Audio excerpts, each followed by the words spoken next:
Hello YouTubers, Manny here from Manny's How To Workshop. Welcome back to the series of the tub to shower conversion part 10. And yes, in the previous videos I said there was part 9 then and 8 in the other one. Yeah, well, the last one was part 9. This one is part 10. So excuse me for that little error. So in the last video I was finishing up the grouting on the wall, and then those two little pieces there, and then on this side here I also finished grouting there. The floor was already down, so I continued with grouting of the floor. See, it's all complete. This was the mocha colored grout, came out pretty good. And the next step after that was I went ahead and installed the new shower head, and that's the one right there. And then I proceeded to start installing the door.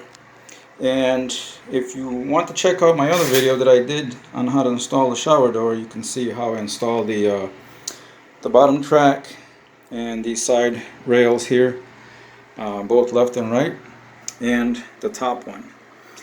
So basically what I did so far on the door, I've already, like I said, measured and cut everything, put my center guide there, caulked underneath the bottom rail, and installed the side brackets.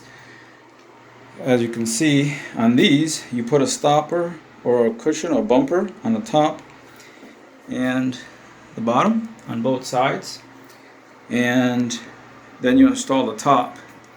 And then I mentioned in the previous video that you need to caulk inside and outside. So I went ahead and did caulk the inside. See how easy it is to just move in there now? If the doors were here, it would be a pain in the butt. So for the inside, I actually, up against the tile, I chose to go with the clear caulk. And you can barely see it, because if you went with a white, then the white would stand out. But since this is chrome, clear would work out perfectly. But on the bottom of the rail, I decided to go with white caulk.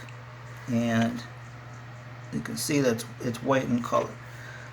Especially up against the guide right there. So, and then also I caulked inside in the corner right there with the clear caulk. And oh yeah, and then